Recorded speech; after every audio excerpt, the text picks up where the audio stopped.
ఓం నమో నారాయణాయ. శ్రీమతే రామానుజాయ నమః. శ్రీమన్నారాయణ చరణం శరణం ప్రపద్యే. అందరికీ నమస్కారం అండి. మనము పరమ పవిత్రమైన కార్తీక మాసంలో కార్తీక పురాణాన్ని పారాయణం చేసుకుంటున్నాము. అందులో మనము 23వ అధ్యాయము పూర్తి చేసుకున్నాము. 24వ అధ్యాయాన్ని ఈరోజు పారాయణం చేసుకుందాం. అయితే ఈ అధ్యాయంలో దూర్వాస ముని సాక్షాత్తు ఆ శ్రీమన్నారాయణి దగ్గరికి తనను సుదర్శన ఆయుధం నుండి రక్షించమని కోరుకుంటాడు. అప్పుడు ఏమని చెప్పాడు అనేది మనము తెలుసుకుంటూ ఉన్నాము. అందులో ఈ అధ్యాయంలో తిరిగి అత్రి మహాముని అగస్త్యునికి ఈ విధంగా చెప్తూ ఉన్నాడు. ఏమని అంటే, కుంభసంభవ, ఆ శ్రీహరి దూర్వాసుని ఎంతో ప్రేమతో చేరదీసి ఇంకా చెప్తూ ఉన్నాడు, నువ్వు ఇచ్చిన శాపాన్ని నేను తీసుకున్నా, నా భక్తుడిని రక్షించడం కోసము ఆయనకి ఏమీ తెలియదు, నువ్వు ఇచ్చిన శాపాన్ని నేను వరంగా స్వీకరించినా నాకేం కష్టం కాదు అని దశావతారాల గురించి చెప్పి తర్వాత ఏమంటున్నాడంటే, ఓ దూర్వాసముని, నీవు అంబరీషుని శపించిన విధంగా ఆ 10 జన్మలు నాకు సంతోషకరమైనవే. నేను అవతారములు ఎత్తుట కష్టం కాదు, నీవు తపశ్శాలివి, నీ మాటలకు విలువ ఇవ్వాలి కాబట్టి నేను అందులకు అంగీకరించాను. మరి నాకు బ్రాహ్మణుల మాట తప్పకుండుట నా కర్తవ్యము. నీవు అంబరీషుని ఇంట భుజింపక వచ్చినందులకు అతడు చింతాక్రాంతుడై ఉన్నాడు, చాలా బాధపడుతూ ఉన్నాడు. మరియు బ్రాహ్మణ పరివృతుడై ప్రాయోపవేశము చెయ్యవలే అని సంకల్పించుకున్నాడు. ఆ కారణం వల్ల విష్ణు చక్రము నిన్ను బాధింపబూనింది. మరి ప్రజారక్షణమే రాజధర్మము, కానీ ప్రజాపీడనం కాదు. ఒక బ్రాహ్మణుడు దుష్టుడైనచో వానిని జ్ఞానులకు బ్రాహ్మణులే శిక్షించాలి. ఒక విప్రుడు పాపి అయితే మరొక విప్రుడే దండించాలి. ధనుర్బాణములు ధరించి ముష్కరుడై యుద్ధమునకు వచ్చిన బ్రాహ్మణుని తప్ప మరెవ్వరిని కూడా ఎప్పుడు కూడా దండించకూడదు. బ్రాహ్మణ యువకుని దండించుట కంటే పాతకము ఏమీ ఉండదు. మరి విప్రుని హింసింపజేయువాడు బ్రాహ్మణ హంతకులకి న్యాయశాస్త్రములు ఘోషించుచున్నాయి. అటువంటి పాతకము బ్రహ్మహత్యా పాతకంతో సమానము.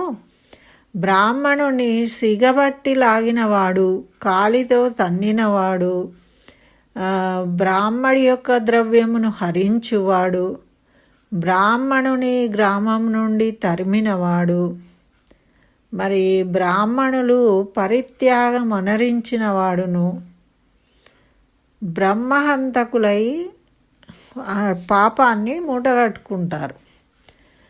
కాబట్టి ఓ దూర్వాస మహర్షి, అంబరీషుడు నీ గురించి తపశ్శాలియు విప్రోత్తముడవి కాబట్టి దూర్వాసుడు నా మూలాన ప్రాణ సంకటం పొందుతున్నాడు.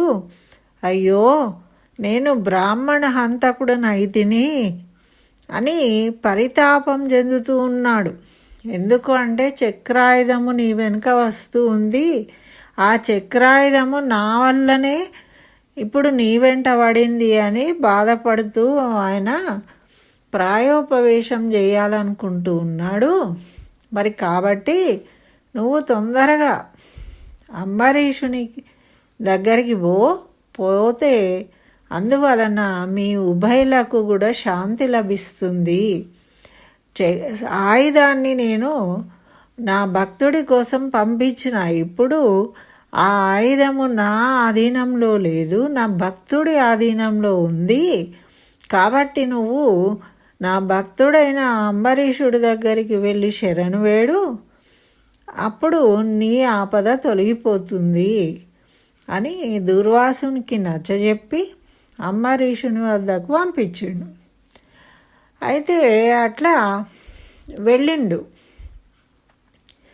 అయితే జనక మహారాజా వింటివా, మరి దూర్వాసునికి అవస్థ ఎందుకు వచ్చింది?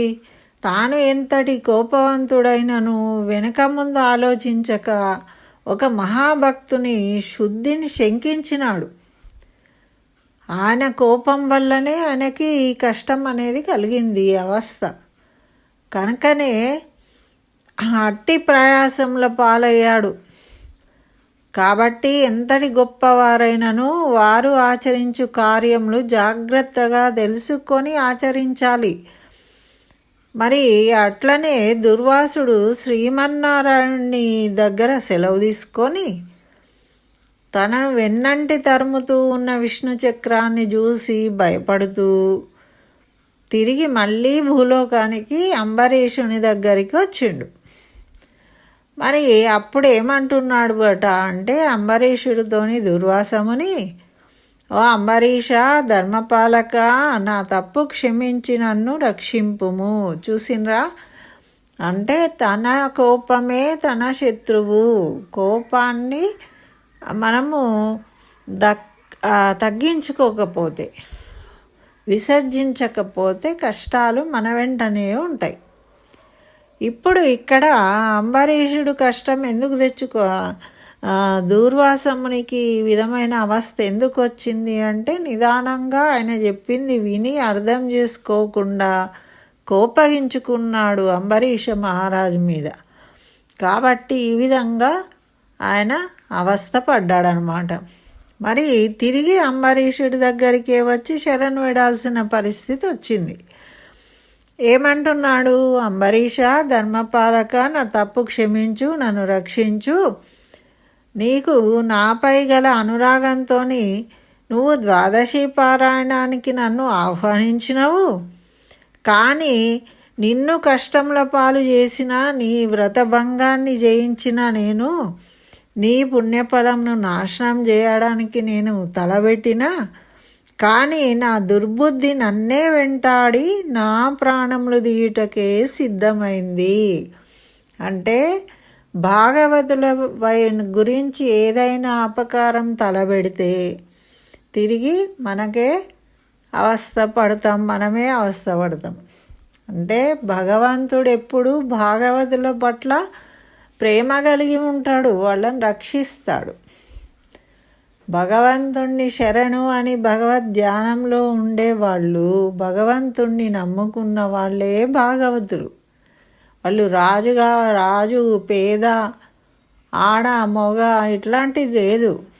ఎవరైనా సరే భగవంతుణ్ణి నమ్ముకుని శరణు కోరిన వాళ్ళను ఆ భగవంతుడు రక్షిస్తాడు.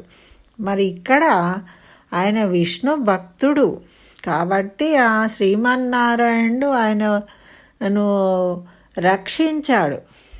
అందుచేత ఈ దూర్వాసమునికి అంటే ఈయన చెడు తలబెట్టిండు. భాగవతుల పట్ల చెడు తలబెడితే ఏమవుతుంది? అటువంటి దుర్బుద్ధి ఎవరికి ఉన్నా కూడా ఆ బుద్ధి వల్ల తిరిగి వీళ్ళే గోడకు బంతేసి కొడితే అది తిరిగి మనకి వైపే వస్తుంది.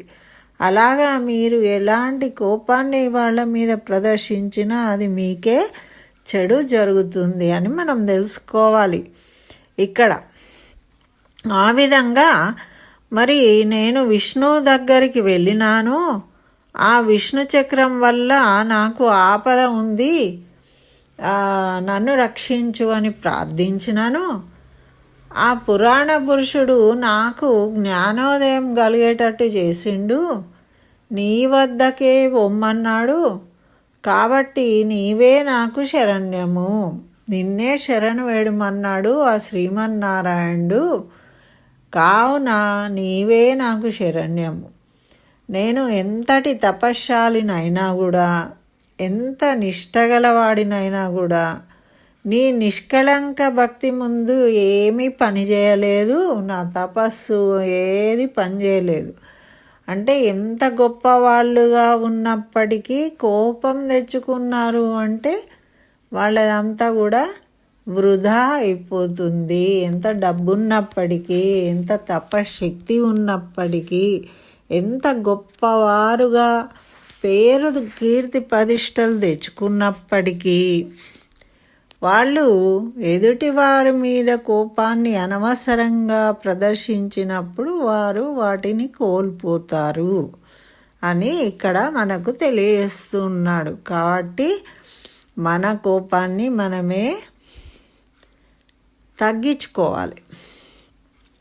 మరి అప్పుడు అంబరీషుడు ఇదంతా విని ఏమంటున్నాడు అంటే, నన్ను ఈ విపత్తు నుండి కాపాడమని దూర్వాసముని వచ్చి వేడుకోగానే అనేక విధాల ప్రార్థిస్తున్నాడు. అంబరీషుడిని ముందేమో అంతగానం తిట్టిండు, ఇప్పుడు మళ్ళీ తప్పదు శరణార్థి అయి వచ్చి అతన్నే ప్రార్థిస్తూ ఉన్నాడు. మరి అప్పుడు, ఓ సుదర్శన చక్రమా, నీకివే నా మనపూర్వక వందనాలు. ఈ దూర్వాస మహాముని తెలిసో తెలియకో తొందరపాటుగా ఈ కష్టాలు కొని తెచ్చుకున్నాడు. అయినా ఇతడు బ్రాహ్మణుడు కాబట్టి ఇతన్ని చంపకు. ఒకవేళ నీ కర్తవ్యమును నిర్వహించదలిస్తే ముందు నన్ను చంపు, తర్వాత ఈ దూర్వాసముని చంపు. నీవు శ్రీమన్నారాయణుని ఆయుధానివి, నేను ఆ శ్రీమన్నారాయణుని యొక్క భక్తుడను. నాకు శ్రీమన్నారాయణుడు ఇలవేల్పు దైవము. నీవు శ్రీహరి చేతిలో ఉండి ఎన్నో యుద్ధాలు చేసినావు, ఎంతోమందిని పరమార్చినావు, కానీ ఈ బ్రాహ్మణుణ్ణి రక్షించు అని వేడుకున్నాడనమాట. అప్పుడు మరి ఆ సుదర్శనుడు ఏ విధంగా స్పందించాడు. ఇక్కడ ఏమంటున్నాడు, అనేక మంది లోకకంటకులను చంపితివి కానీ శరణు గోరు వారిని ఇంతవరకును చంపలేరు. ఎవరైనా శరణు కోరితే ఎందుకు చంపుతారు? కాబట్టి సుదర్శనుడు కూడా అంత భీకరంగా ఉన్నప్పటికీ, యుద్ధాలు చేసినప్పటికీ, ఎంతోమందిని చంపినప్పటికీ శరణు అన్న వాళ్ళను చంపలేదట. మరి ఇంతవరకు నువ్వు చంపలేదు కాబట్టి అందువల్లనే ఈ దూర్వాసుడు ముల్లోకాలు తిరిగినా కూడా అతన్ని వెంటనే వెళ్ళింది. కానీ సుదర్శన చక్రము ఎంతసేపు అండి అనుకుంటే టక్కున వెళ్ళి తలను ఖండించే వేయవచ్చు, కానీ ఇక్కడ ఆ విధంగా చేయలేదు. ఎందుకు అంటే, ఇతన్ని వెంటాడుతూ ఉన్నాను కానీ చంపలేదు నేను.